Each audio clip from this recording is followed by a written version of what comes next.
We traveled to Moab, Utah, and stayed at the Portal RV Resort, which was a very nice resort. We had pull-throughs, and we had a very nice site, and we decided to go see many of the national parks in this area.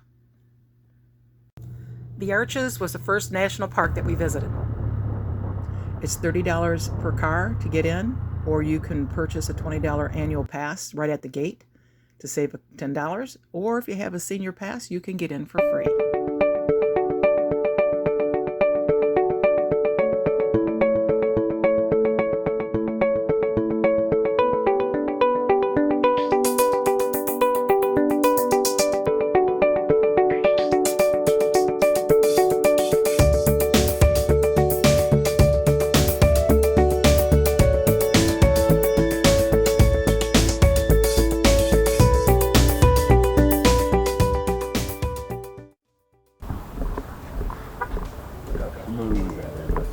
No, and look how skinny that is. Yes. What's really amazing is you don't see any rock debris down here.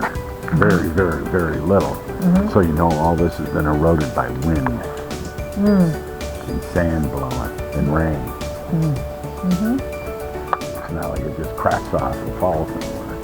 Oh no, it's all smooth. Yes.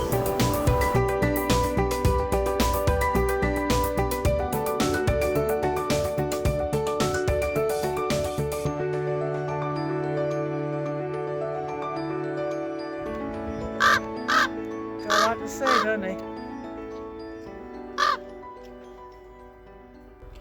We hooked up with our friends Jim and Kelly Stockman from Sweet Travels, and we got to go see the Arches together. In this beautiful landscape. It is Watts on Wheels. Hi guys. How you doing? Having a good time. We're going to go explore some more with these guys. This park contains more than 2,000 natural arches. Most of the formations are made of soft red sandstone deposited 150 million years ago. Much later, groundwater began to dissolve the underlying salt deposits, and the sandstone domes collapsed and weathered into a maze of vertical rock slabs called fins. Sections of these slender walls eventually wore through, creating the spectacular rock sculptures that visitors to Arches see today. Countless generations of American Indians crossed these sandstone landscapes. Roughly 2,000 years ago, the ancestral Pueblonians raised corn, beans, and squash and lived in villages like those preserved at Mesa Verde National Park in Colorado. In the 1880s and 1890s, Moab was settled permanently by a mix of ranchers, prospectors, and farmers. The largest arch in the park, Landscape Arch, spans 306 feet. That's longer than a football field, base to base. But it made sense. New arches are constantly forming while old ones occasionally collapse. And it's Lewis and Clark and all that, just like, what in the world? They built a railroad. Because we're like, how can they sustain themselves? Because you can't grow anything in this Well, you sure can.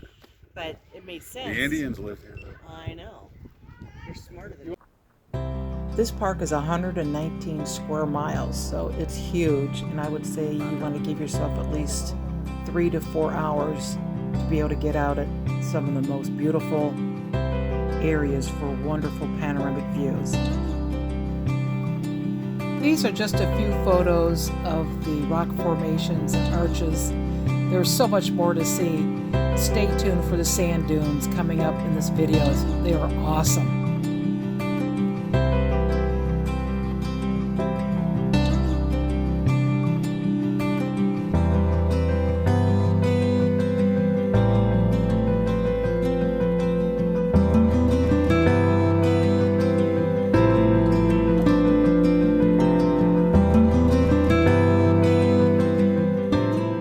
This is Sand Dunes Arch.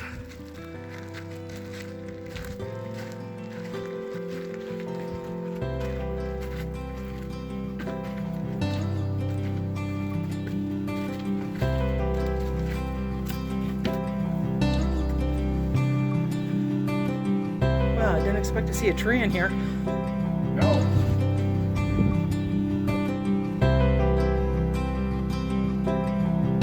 All the sand.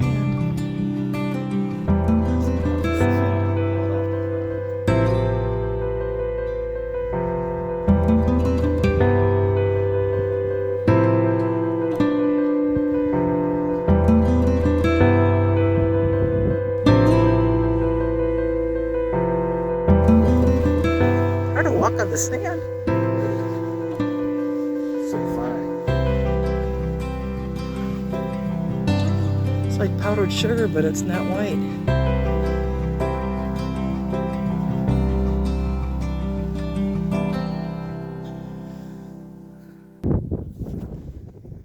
Yeah, you can see the wind marks.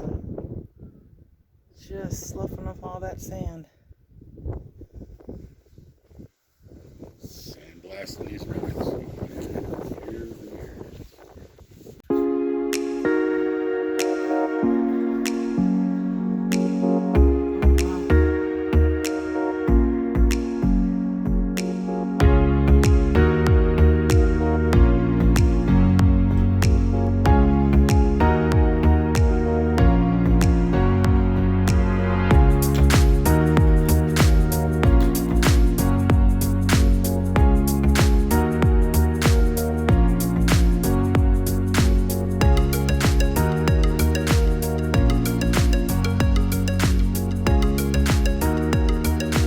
You'll be surprised what's around the corner at the end of this walkway.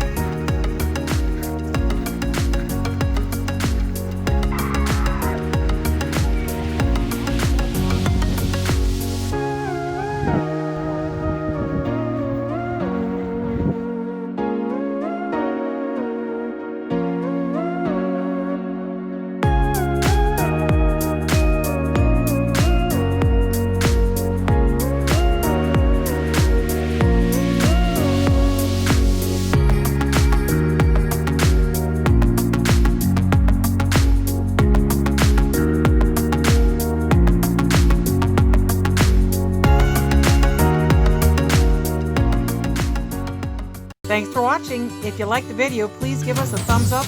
We'd love to hear from you in the comments below, even if it's just to say hi. Don't forget to subscribe.